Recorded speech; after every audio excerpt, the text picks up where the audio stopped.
Now, to our first panel of the day, which is handily presented by me. It's on one of the biggest topics that any marketer will face at any time. What exactly will the marketing future, the marketing team of the future look like, and indeed, what should it look like today? There is nothing that preoccupies the minds of modern marketers more than the future. Who is the future customer, the future of media, the future of work? So how exactly do you structure, set up and manage your team in order to exploit the opportunities and front up to the threats? I won't be tackling that issue or those big issues alone today, you'll be glad to know. I have a stellar cast of top marketers to help me discuss, dissect and distill how to create the right culture, the optimum skills mix, while maintaining and improving marketing's place within an organisation. So I'd like to welcome our panellists to the stage. Thank you.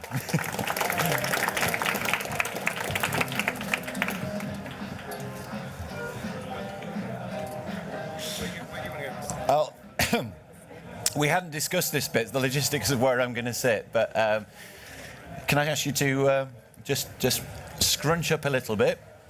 Thank you, everybody. Now, if I could just start off, at the beginning by asking you to introduce yourselves. If you just give me a sense of what your main responsibilities are and how many people report into you. I'm going to start over to my left with Zoe.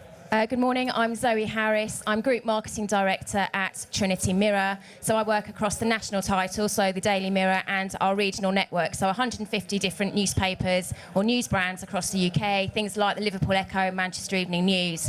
And I guess for me, and in the industry I'm in, the big change for us is the transition from print to digital, so huge challenge and things for us to think about there. And in particular for this category, if you think about the marketing that news brands used to do in the past, very much promotionally led, so really promotional teams, so free DVD, free this, free that, free packet of knickknacks, Winter Cottage, etc. Those things just don't really work. The Daily Mail is desperately keeping that going, but there's no sales lift from that anymore. So we've got two issues for us. One is that promotional activity doesn't work in the way it used to. We need a huge transformation from our business from being print-led to digitally led. Thank you, Zoe. So I'm Annabelle Venner, and I'm Global Brand Director of Hiscox, and I'm also CMO of our business in Asia, which I look after sort of 4 key business units. So we operate out of the UK, US, 4 markets in Europe and 2 in Asia, and I run a small central team based in London, and a lot of that team is around forward thinking, what should our strategy look like, what techniques should we be using, where are we going to be disrupted, and hopefully be part of the disruption rather than letting it happen to us. We have about 85 marketeers working across all our different business units, but we don't have the way we don't operate is we don't say we have one ad campaign that everybody has to run, or you have to use this media agency. My role is to work with the teams to ensure that everybody, what they're communicating is core to the Hiscox brand, but they do it in a way that is most relevant for their marketplace and where they are. We're much more established in the UK than we are in other markets. So, for instance, in the US, we've been there for 10 years. So we're growing very fast, but the brand isn't nearly as established as it is in the UK. Thank you, Annabelle. Emma? Hello, everyone. I'm Emma Woods. I'm the Group Marketing and Digital Director for Merlin Entertainments, which in the UK you'll know as theme parks like Legoland and Alton Towers, but actually we are a big global business with about 120 attractions across the world. So my job is a little bit like Annabelle's in that me and my team, and some of them are in the room, can't see where they are, me and my team's job is to try and make sure that every marketeer in one of those attractions has a sort of leg up against their competition. So they have a fantastic digital infrastructure. They have great relationships, B2B relationships. They have a really slick customer service proposition, and we also run some of those promotions that Zoe talks about hating with groups, like competitive groups of Zoe's, and that's a team that works for me as well. But I think the really big challenge that we face is actually we're a growing business, particularly growing in Asia and in America. And so we have this constant churn of new marketeers coming in. So how do you train these bright young things, often very, very young, who haven't been sort of educated in the UK in terms of the way we think about marketing, and how do you equip them to sort of have the same language and the same sort of philosophy to growth?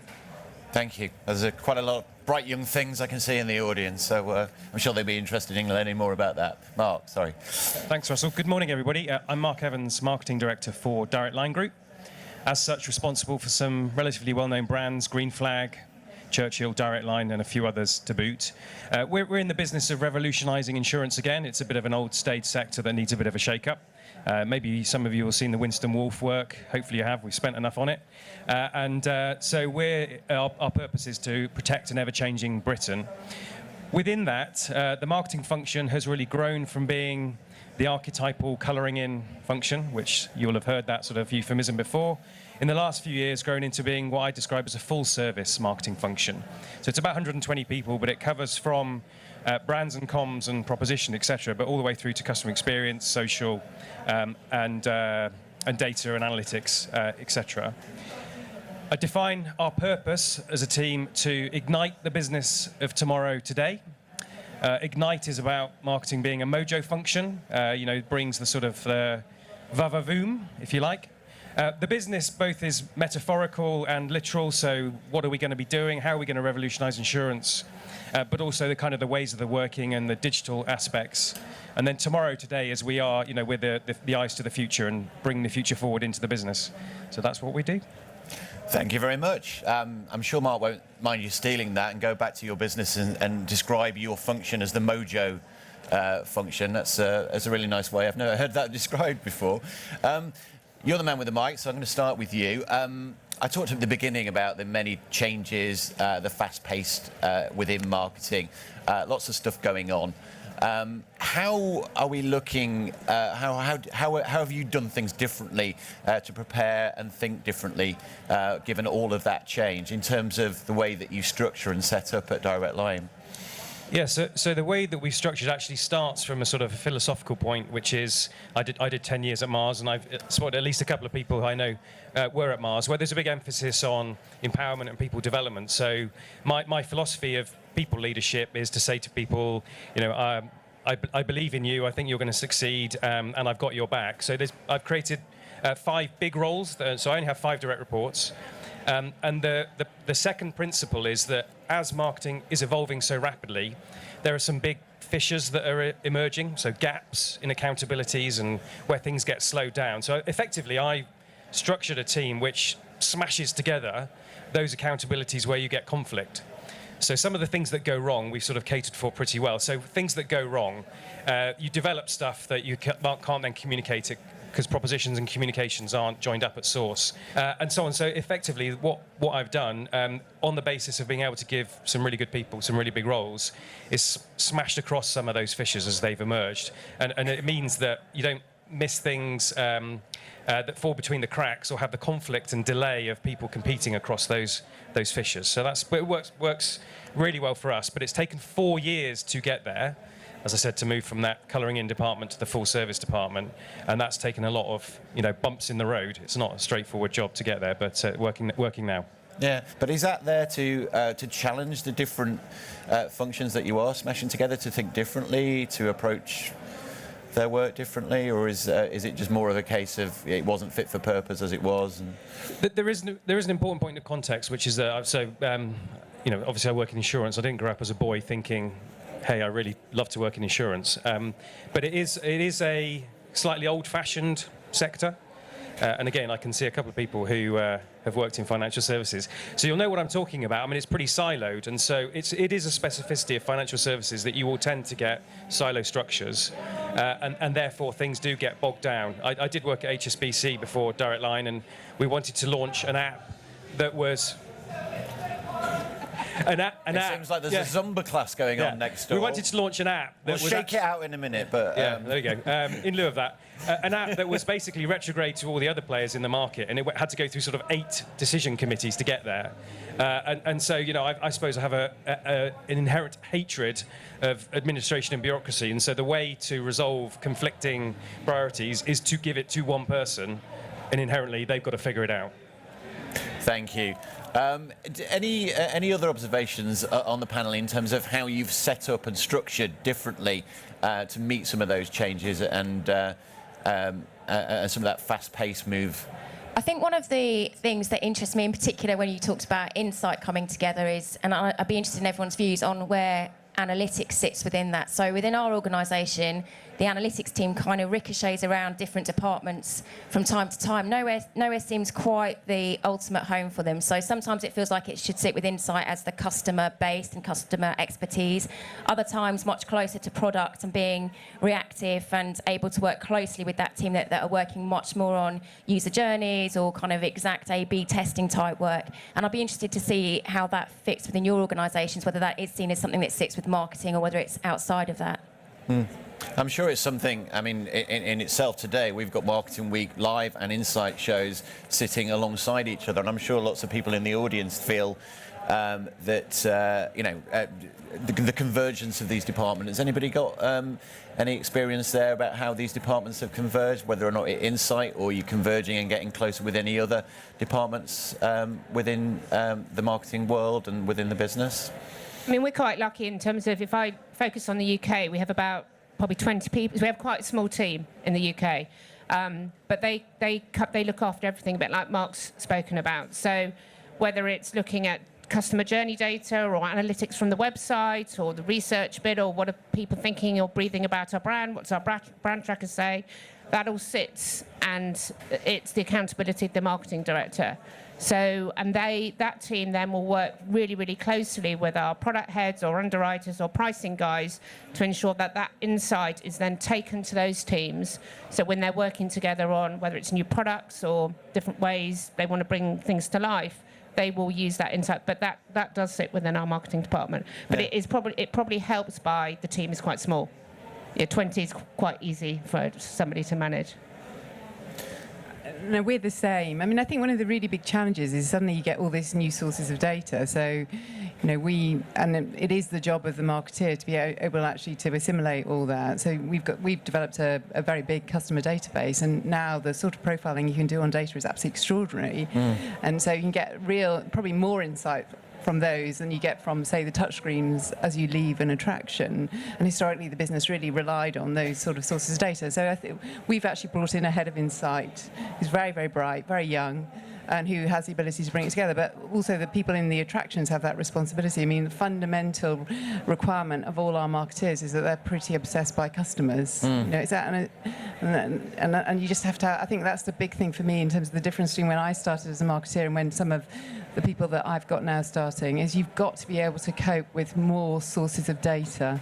You've got to be able to look at it up here and down here. And technology can help, but it's also just sort of a curiosity. Yeah, I mean, staying with you, Emma, I mean, obviously, the explosion of data has hastened the need perhaps to be different or think differently as a marketer. I mean, what kind of optimum mix are you looking for in any individuals within your team? You mentioned consumers and obsession and a focus on that. I mean, is there? I mean, I know it's not easy or practically impossible to paint the ideal team member, but what kind of elements are you looking, and how has that changed over the years?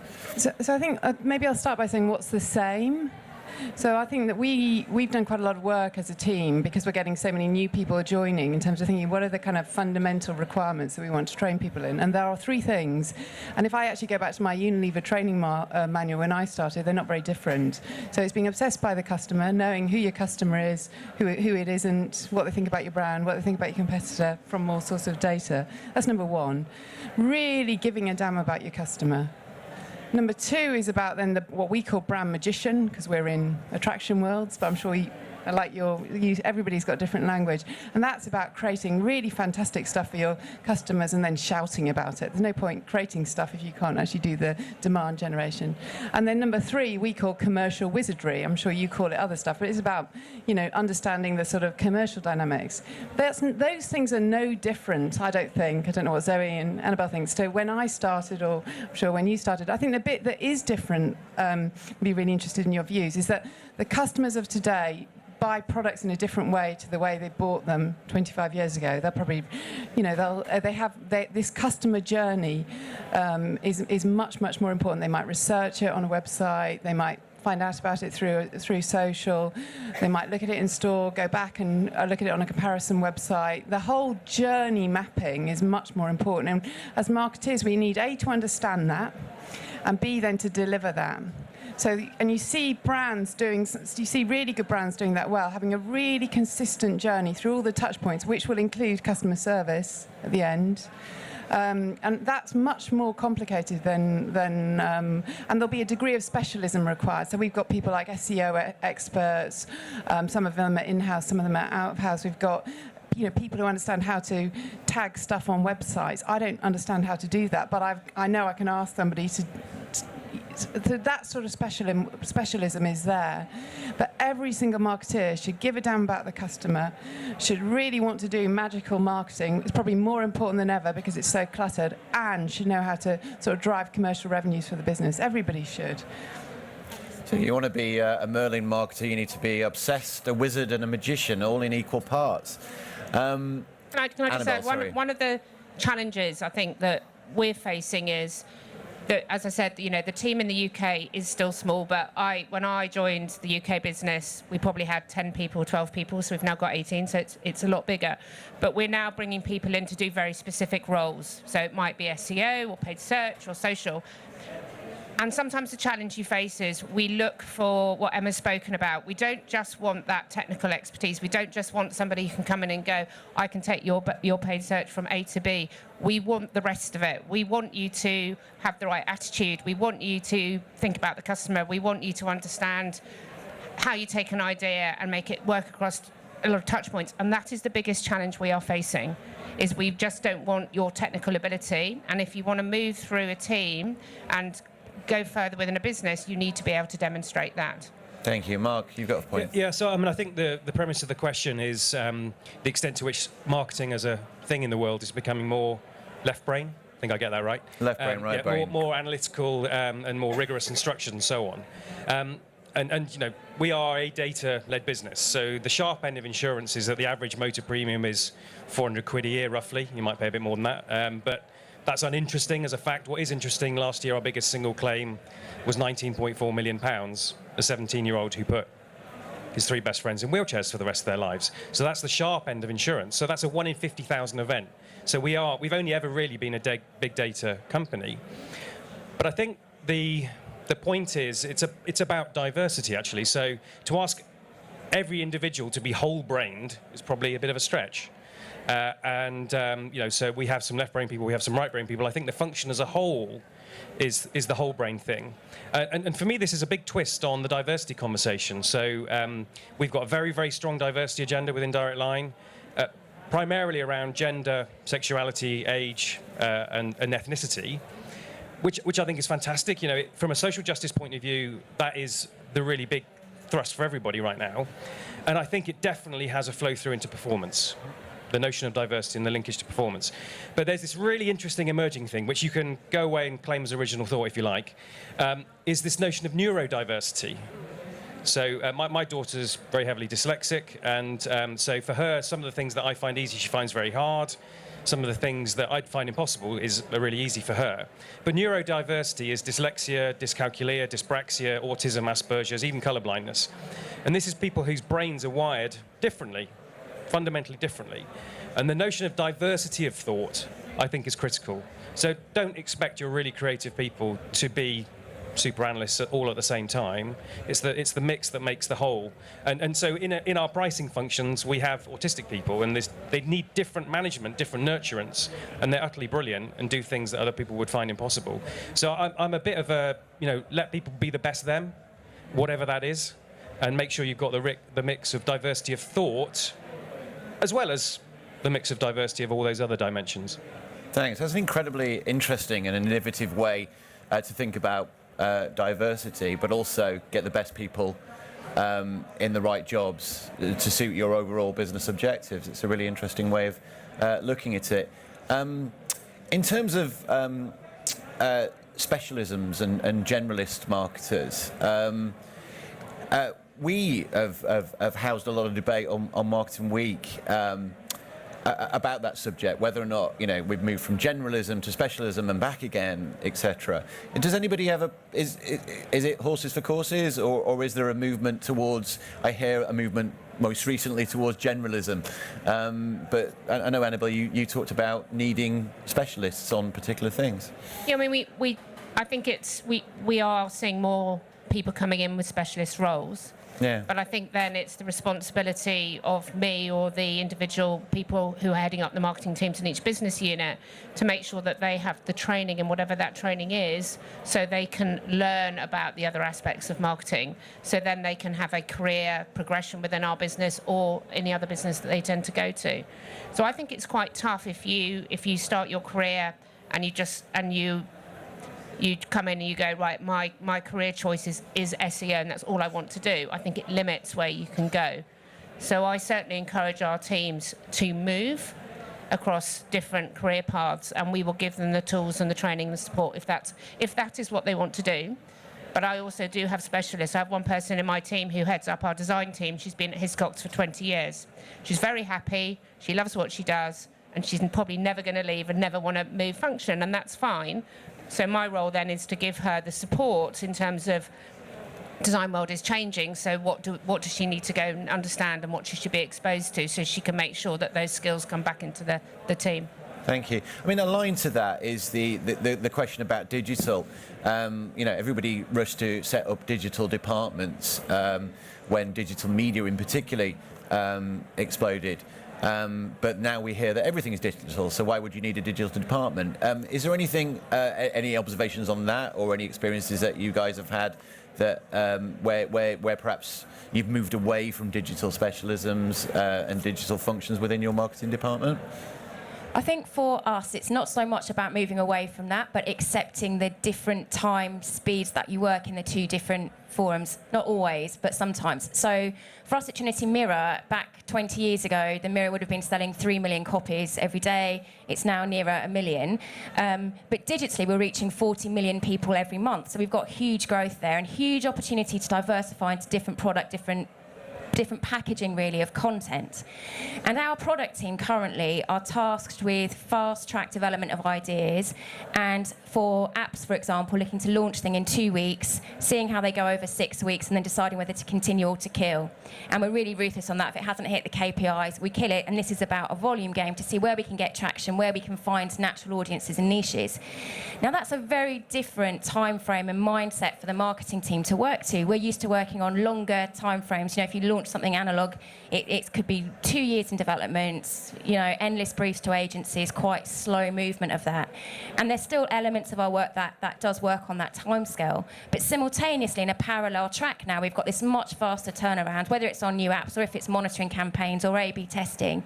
And I think that's something that's difficult just in practical terms to manage within the department, because you're trying to balance the longer term over the short term. And of course, the short term stuff is always at the top of your list in terms of urgency, right? So for us, it's about really making sure we keep our eye on the ball of those longer term brand building, really understanding the audience, all the things that we're used to doing, whilst also adapting to the different ways that other teams are starting to think about new product development, as an example. I mean, this question of culture, I mean, I set up this whole conversation, and indeed the day, to some degree, about how much is changing all of the time. I mean, actually, we've identified already on this panel that as much as lots of things are changing, the fundamentals often remain the same. But let's just, go with the narrative for the time being. Things are moving, and they're moving quickly all of the time. I mean, to your point there about creating or maintaining that culture of agility, again, we hear a lot about digital disruptors and how nimble and flexible and agile they are, and how if only we were a lot smaller and a lot younger, we could be like those guys too. I mean, how do you do that in your teams? Create that culture of innovation and testing and learning, and if we mess up and cock up, it's fine. We can learn from that and move on. Is there anything that you've done, anything that you've built in within your respective teams to be able to do that? I mean, we're quite lucky in terms of the culture of where I work is actually very receptive to failure. As long as you do it in the right, it sounds terrible. We don't fail all the time. As long as it's not that big a failure. But we, as long as you, so the business will accept from time to time that you get it wrong. And so there isn't the fear culture that if you do something and you mess up, you'll be out the door, which I think is nice. And then I think it's the responsibility of everybody to encourage that within their teams. One of the things that I introduced when I joined Hiscox, because I came from Coke, and Coke always sort of held budget back in the year to be able to test and learn stuff. And that's one of the things that I instigated, which was don't commit all your budget to media. You start the year with a rough outline and a rough plan of what you're going to do, but you should be open to opportunities, and you should be prepared to be able to be confident in building a case to go to the business and say, or your line manager, and say, I think this is a good opportunity. I think it will deliver this, and it's going to cost X amount. So that's one of the things we've done. And it seems to be working well in all our business units. Thanks, Mark. Yeah, so just in terms of culture, I mean, I think the accountability of the leader of a team to create the right culture and get the right leadership team is sort of, job 1 and 2, because everything else sort of flows from there, I think, in reality. We've done a couple of things. So the first is to recognise that the authenticity of the leadership team is paramount. So we hold ourselves to quite high account on that basis. And then the second thing we've done is to sort of reappropriate the concept of agility into marketing, because the off-the-shelf version of agility with product teams and epics and so on and so forth doesn't quite work with the messiness of marketing, we found. So it's great if it's just digital assets and websites, but in terms of launching campaigns and NPD innovation and so on, it just doesn't quite work. So we sort of created a quasi-agile approach, which helps to breed the culture of agility. The third thing, again, sort of links to the first point, is that when we're recruiting, if we're not worrying about sort of what side of the brain somebody comes from, or be too specific and very open to diversity, there are some key defining traits, I think, that help to create the right culture to really kind of go for things. And the first is we're looking for people who are curious, and it sort of links to what's been said before. So that's the person who will spot the gap. People who want to take accountability, that means they'll go for the gap. But also people who are very collaborative, because that means they'll do it in the right way. So there are, this isn't necessarily scripted, but just kind of the type of person who's ambitious for themselves and for others, but will do things in the right way. And I think, because culture in the end is the worst behaviour that people get away with. So all of those three things sort of safeguard against how culture can go wrong. It's interesting. I mean, I think the interesting thing about so many of the products and propositions that we launch now being digital is that by definition, sort of test and learn is built in. I mean, when you did develop TV ads, you probably wouldn't have done A/B testing on kind of click-through rates, whereas kind of you do it without even thinking now. And certainly we've done a major digital transformation across the world on our e-commerce platform. We're not going to put a new e-commerce platform into 110 attractions overnight. I mean, it would kill us. It would kill the organisation. But there's somebody in the room who it almost killed even doing it in Legoland Windsor. So by definition, test and learn. And I think that does allow you, because you've got to move quite quickly, you're going to get some of it a little bit wrong, I mean, it's the same. I mean, I smile. I mean, I'm in some ways work for a similar company to you, Zoe, in the sense that, in an analog world, you could test things, but you didn't necessarily have the instant reaction, the instant capability to know whether or not it worked or not. And it's, I watch you with a big smile on your face, Emma, talking about the possibilities that digital and data allows you to test and learn. Sorry, Mark. Yeah. So just on that, I think there is a paradox in the role of a marketing leader today, which is that typically the notion of a leader is like strong and resolute and kind of gets it right all the time. And one of the things that we sort of a slow awakening of us as a leadership team was that gives all the wrong semiotics for test and learn and failure and acceptance that things. So if you're kind of like very be perfect as an individual or as a leadership team, then unknowingly you make it unacceptable for people to really be brave and fail, because you're not demonstrating failure yourself. So we haven't wrestled this one to the ground. How do we sort of, like deliberately not cack-handed show that we're vulnerable? Because at the same time, you have got to be impressive and dynamic and thrusting as a leadership team. So I mean, I think there's a paradox or a juggle in there, but the conditions for experimentation are defined, I think, by the semiotics of the leadership team. It's a tricky one, though. Culture comes from the top, absolutely. Another C word mentioned already, collaboration. I mean, we talked about it earlier on in regards to insight in some ways. But again, lots of studies talking about how marketers are having a greater responsibility over technology budgets and have got more fingers in more pies. I mean, in terms of collaboration, Annabelle, do you find yourselves working with other departments in a way that you didn't previously? Yeah, I would say the biggest things that's probably changed since I've been at Hiscox is the close relationship now between marketing and IT. So that's changed hugely, and part of that is driven by the marketing department having more budget to spend on what sort of marketing technology, whether it's to do things like A/B testing or CRM, and that has been something that's been slowly built up.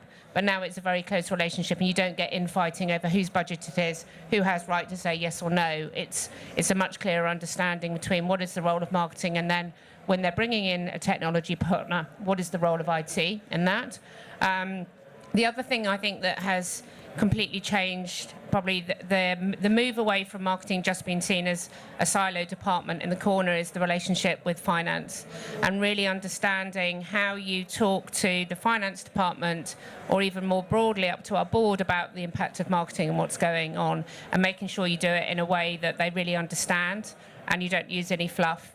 And it's very clear and it's very concise, and you clearly talk about the role of brand, which is more longer term, and then the role of more short-term acquisition. So those two relationships have changed hugely, probably in the last 8 years. Yeah, I mean, Zoe, you've just completed the Marketing Cannabis Fellowship Program, which is all about preparing CMOs, marketing directors for CEO roles, or at least have them thinking from a business perspective. Is what Annabelle's just said, does that resonate with you as well in regards to marketers looking out in the business definitely. world? I think it's about not being seen just as the fluffy marketeer. And I was saying that it's easy as a marketing person, you often ask along to a meeting to be the light entertainment at the end and show the new telly ad, right? And actually, it's really important on those opportunities to show the breadth of the work you've done, the thinking, the strategy, the impact, the business impact, and to talk about the business impact from consumers' change perceptions rather than the brand reputation that you're developing, for example. And by doing that, you're stopping yourself being put in a box, and it will really enable you to stretch your wings, not only within your own department, but to be part of the people, an important part working on the projects that come up in particular. And for me, that really means that as marketeers, we've got more opportunity than we've ever had before from some of the changes that have happened to our industry. Thank you. I will come to you just in a moment, but we're hurtling towards the home stretch of our session today. I see lots of people scribbling notes and typing away. So, you've prompted me to put the Slido. While I get my head around what people are asking and how many people are liking what people are asking, Mark, if you want to just punctuate that point there on influence. What was I going to say? Yes, I think digital is the renaissance of marketing. So if you look longitudinally, so we're sort of a bit maybe old and long in the tooth, but in the last 10 years ago, marketing was in a bit of a crisis of confidence, I think, struggling to get through into boardroom roles and so on and so forth. But obviously the advent of digital means that everything is much more measurable. You can show ROI, you can have a financial conversation with the CEO and the CFO, whereby you can actually measure to death quite a few things. And so my sort of secret tactic here is to be, measure to death what is measurable, to legitimize marketing as a commercially hard-nosed function, to buy you the latitude for the things that are still entirely subjective. So it's a bit of a ploy, a bit of a tactic. But I think digital is the renaissance of marketing. It was sort of floundering a bit 10 years ago, and here we are. We're the most commercial function going. Thank you. I'm going to start with you, Mark, actually, and go straight to the question that has 4 likes. We live in a democratic, open democracy, so 4 means first. Is your business marketing led? Now, your CEO is a former marketer, so I'm going to imagine, in a word, Yes, they are, but maybe they don't know it yet. As in, when I joined 5 years ago, I remember a very vivid conversation with my peer, sort of the category director, who said, honestly, I don't really think brands are that important in insurance. And so I said, okay, so what shoes are you wearing? What shirt are you wearing? What glasses are you wearing? Where do you go on holiday? What's your car, et cetera, et cetera? And I said, well, why is it any different in insurance? And so, that was the place we were coming from. And now, of course, brand is kind of ruling the roost. We did our reports annual report yesterday, and the renaissance of the Direct Line brand, which was in double-digit decline and grew 40% in motor, 20% in home last year. It's a massive turnaround story. We won an IPA Gold, only insurer to ever win an IPA Gold. So brand has had a massive renaissance with marketing, but there's still a lot of people who don't get it. So the education job goes on and on and on. So which is why I say it's a bit sort of a kooky thing to say, but we are clearly brand-led, we're brand leader, brand-led, marketing CEO. But there's big parts of the organisation who are hopping onto something quite exciting, even though they've got no clue really what we're doing. So the onus is obviously to fill in those gaps and help people to understand the value of marketing as an entity. Okay. So in order to fully serve the questioner, if I could ask you all just to answer that question: is your brand marketing-led or is your business marketing-led? I mean, I think our business is very marketing-led, but it's more than that. It's customer-led. So we have a very charismatic ex-marketer CEO. He's still a marketer, but I think that I suppose that's one of my pleas to all of you as marketeers is our responsibility is to understand and do great stuff for the customer. And I agree with Mark. I think that in a way this is a really exciting time, but we do have a responsibility to be the department that puts the customer first and has the sort of the voice of the customer at the heart of the business. And if we start talking in terms of spreadsheets and financial return, which is important and has a role to play, but we lose that, then I think we have lost our sense of purpose. Thank you, Emma. Forgive me, just in the interests of getting through some of these questions that are hurting Can I nominate myself for the wankiest job title? Yeah. I can see there's a question about that. What business titles? The one that I didn't use at the start is Head of Invention, so that's something that I'm known as internally as well, is Group Marketing Director, is Head of Invention. I'm happy to answer the top one if you want. I'm assuming... Let's continue with the question of new job titles, actually, if I could, Annabelle. Because it's a really interesting one. I mean, the Chief Customer Officer, Chief Customer Liaison, whatever it is. I mean, are these things just new ways to describe the same thing, or we all justifying ourselves a little bit too much, or do they perform very interesting and purposeful? I think it depends on the nature of the business you're in and where it's at upon the journey. We stick to quite traditional titles, and actually for me the title doesn't matter. It's about the individual and the role that they take on board. Though we did have some debate at one stage about Chief Digital Officer when it was all the rage, but actually the important thing for me is that the person in my team who looks after where we're going digitally works very closely with the IT. And that for me is the most important thing. So we haven't introduced any new. We're quite traditional. We still have brand managers, marketing managers, marketing directors, and so for me, I do think it's less about the title. It's more about that individual and the remit that they've been given within the organisation to make sure it is marketing focused and customer led. Thank you.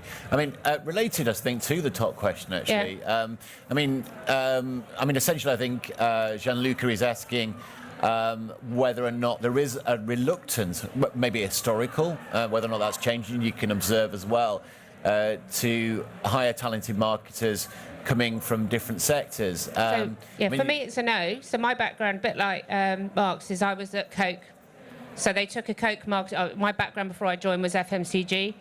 I would have said probably 80% of the marketing team have never worked in financial services before. So we don't go, we need somebody, they need to have financial or insurance experience. We look for skill set, mindset, are they, all the things we've talked about. That is the important thing to us, not where have they worked before. I mean, warming to that question, if anybody else wants to come in on that particular point, is it almost better to hire somebody who has no professional experience, but even personal experience, because then you can become you're almost inspired to become more obsessed and find out more and learn more and progress more.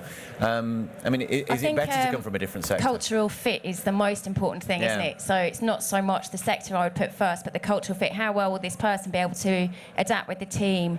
For us at Trinity Mirror, we have to work very closely with and collaboratively with the editorial team, and that takes a certain way of managing that relationship. And again, it's back to us for speed, because you're having a conversation about what's happening tomorrow, or now digital, what's happening today, and so for us, it's about people who can adapt to that quickly. Thank you. Yeah, I talk to both sides of this coin. So as Annabelle has flagged, we've got very similar sort of career pathways. Did 10 years in Mars and sort of learnt the FMCG way, and then have moved around in different ways. So, and I think it leads to a very rich, exciting, fresh journey. At the same time, my direct reports are 7, 17, 18 and 20 years in insurance, all female as it goes, but with an attitude to learning, which means that they keep progressing and developing. So I think it's a balance of the two. Personally, I like the flip-flop of moving between different sectors, because you can go in and say, I've got no magic beans, and everyone thinks you've got magic beans, and you keep saying, I've got no magic beans, and every time you do, they think you have. Of course you haven't, but it's a fun and rich journey to flip-flop and take your bag of skills and knowledge and experience around to other places and see what you can do. The only thing I would say is that you need to have a passion for whatever sector you're moving into. So I don't think you can't go in and say, actually, I mean, there has to be a passion. I'm constantly amazed by people who come for interview and they say, I'm really, really passionate about working in the attraction industry. And you say, well, tell me about the attractions you've been to recently. Oh, I went to Madame Tussauds with my mum 25 years ago. It's like, if you're really passionate about changing sectors, go and talk to people and do some homework and experience it. I think it's kind of slightly irresponsible to rock up at interview. I'm looking at you guys. I don't know if you've had the same experience, especially something like our sector, which is a consumer-facing sector. I mean, it might be different in insurance. I'm going to give you the last word, more of a question than a statement. But our time is up, and we are on quite a strict schedule today. But that's a rallying call. Don't just rock up an interview and not feel or present the fact that you are engaged and fully versed with the brand that you are seeking to get employment. Thank you, guys. That was fantastic. We've covered a lot of ground in a short space of time. Wizards, magicians, left brain, right brains, the renaissance of marketing, the increasing influence of marketing, and the changing nature of team structure and setup. So thank you very much. And if you could join me in thanking our panel today.